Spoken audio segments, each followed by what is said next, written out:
Welcome back. In the last video, link, watch the camera, link above, it was the dalemain prep, basically working on 4 different cars, trying to get them ready for dalemain, which was yesterday, which was Sunday. Unfortunately, it absolutely precipitated it down all day. I never even had the bonnet off Bumblebee, which is pretty rare, as anybody that knows me will testify. What can I say? It was just a nightmare of a day. It just rained pretty much non-stop. The clouds are coming across from the west. Rain was forming on the fells, on the Lake District fells, and then just dumping great amounts of rain on us. Everywhere else round about us was dry, basically. As soon as you got away from sight, back home, 5 miles away, beautiful sunny day. It was just purely that location is an absolute nightmare when it's that sort of weather. Maybe I might suggest they move it, but they've been there for that many years, that's the only problem. But if there's any sort of weather pattern like that, it's going to rain there and there's nothing to do about it. As to be expected with a very short trip, there was nothing really wrong with the cars, apart from on the way back, the wipers here on Bumblebee went a bit manky, and I'll show you that next. Oh dear, look at that. What's happened there, I wonder? Well, the most likely scenario is that it's obviously moved in one of the wiper boxes that sits underneath the wipers, and there's 2 screws that hold the 2 halves of the wiper box together, and I've had it happen in Austin that one of the screws stripped even though it was a brand new wiper box. So I'm going to get a light under there and have a look and see if I can work out what's happened. But one of them's come loose, and then it's allowed it to get out of sync, and then that is the end result. So we'll see what we find. Well, that's been pretty inconclusive. What I've done is undone the wiper wheel boxes here, just the chrome nut. Pull the top finishing part off on each one, and then push the wiper wheel box down and sort of twist it at the same time to get at the 2 screws that are underneath, because I cannot get at them in situ. And to undo them under there and give room for it, I've had to undo the clips. There's no way I can get a camera in here, but under there you can just see the bit of the wiring loom. You have to undo those clips just there at the end of the light, move the wiring loom down and out of the way, and also this, which is your washer tubing, all had to be moved out of the way as well, just so I could get room to get those wiper boxes down and tilted.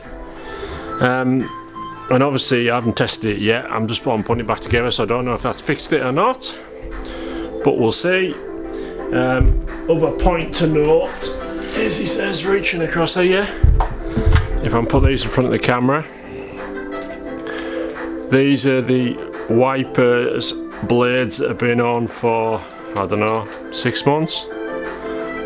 And if you can see this end here in front of the camera, if it'll focus, I can't really tell if it's focusing or not, but basically you can see how the end's coming away, and it's the same at this top end as well. You can see a bit of a gap in there. That's the rubber coming away. I think the other ones are alright. Yeah, the other one's alright, so I'll just keep it as a spare. But yeah, I just wish somebody like Mini Spares would find a decent supplier for some of these things, because they don't last at all. As I said, it's probably 6 months since I changed them, and they're not cheap. Major pain in the ass. Okay, here's something, well, not interesting, but worth noting. The replacement wipers are the 11-inch heavy-duty stainless steel ones from Mini Spares, GWB 220. and you can see the difference between the new ones and the old ones. The pivot point is in the same place there.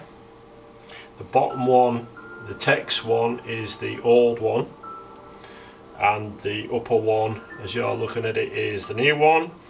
And you can see at this end, to finish at the same point, the other end, if I can get my hand out of the way, a little bit longer. Oh, it's the top one, isn't it? Because I'm looking at the opposite way around to you. Yeah, so this is the new one at the top here, and that's the old one. That one's branded text, this one's unbranded. And the immediate thing that I noticed, which made me start looking at them in more detail, is that this one, the old one, has a very, this is the one with the knackered rubber. This is very stiff, whereas the new one with these graduations on it is super soft. So as I'm out and about in the countryside over the next I think I've got another 3 weekends of shows, bound to get some rain, so we'll see how we come on and see how well it clears the windscreen. I can't feel much difference in the way that they're sprung. Maybe this one's more, I don't know what's the phrase. It's not softer, but it feels different. Possibly because of the stiffer rubber on this old one. But yeah, there is a difference between the last batch I bought and this new batch. And as you can see, we'll see how we come on, but it's definitely different. The old one has text stainless written on it, and the new one doesn't have any marks on it at all, or names on it. It's a different hinging mechanism. It's more like a pin that goes through the actual arm, whereas the old one here has like the arm just goes through, and it has a little tab that goes through into the arm, and that's how it pivots. So, bit of product testing going to happen here. We'll see which one's the better one to have and which one lasts longer.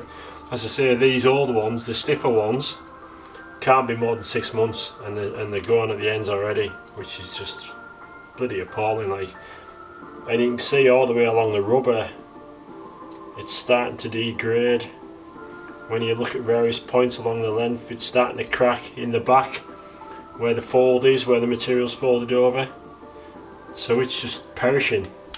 Let's just see how this new one, obviously a different formula, a different supplier, let's see how it goes. If anyone's ever wondering how these come apart, there's a little tab under there that you're supposed to bend down, and in the top of the arm here, the top of this arm has a bobble sticking up that sits in that recess, in that hole in the wiper arm there. And on the bottom side where you can't see it, there's the opposite of that bit that sticks up, and it sticks in a little groove that's in the arm. You can sort of pull that little pin down with a finger or a screwdriver and then pull the arm out, and it's extremely tight. So what I just tend to do, well, I did it before off camera, I just wiggle it and it starts to come out. And don't be afraid of it, put some pain on it, and it will eventually start coming out. You can try get a screwdriver and try levering under that little pin there, that little arm, to help you get it past the knobble and stuff, and there you go. Just needed a bit of help. The last one, that didn't have any effect at all, I just had to physically pull it apart. This one just needed the little, there you go, you can see it there, that little arm comes down out of the way.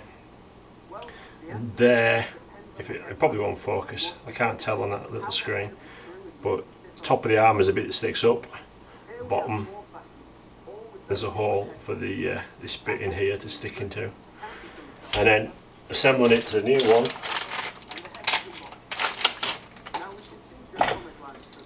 There you go, and just slot it in and then work it in until it pops in place. That's it, seconds of work. Well, that worked well. In fact, it worked about as well as a bloody waterproof tea bag. Yeah, I put some fluid on the screen, turned the wipers over, and I did like 2 wipes, and then the passenger side wiper started going all manky. I think the driver's side's alright. So what to do next? Well, I think I'll have to dismantle it all again, take the wiper motor out of that corner, because the tube that goes from the end of the wiper motor there to that first wiper box is really short, obviously, and really tight, and you really struggle to get that wiper box down through the scuttle panel with the wiper motor in place. So I'm going to have to undo it, or perhaps even see if I can just take the faceplate off, which is the chrome bit on the top, lift it off, and then manoeuvre the arm and everything, and the spiral, whatever you want to call it, the spiral coil that runs inside the tube, I don't know what it's properly called, and pull it all out to give me some flexibility so I can pop that wiper box back down through the scuttle panel and have a look. It could be the teeth in the bottom of the wiper box that interface with that spiral, whatever it's called again. I've got worn already. I mean, it's only been on the road for 5 years. It should last longer than that, I would have thought. But this side seems fine. So there's something definitely amiss on that wiper box in there. So I'll have to strip it all out to find out what it is. So, as they say, to be continued.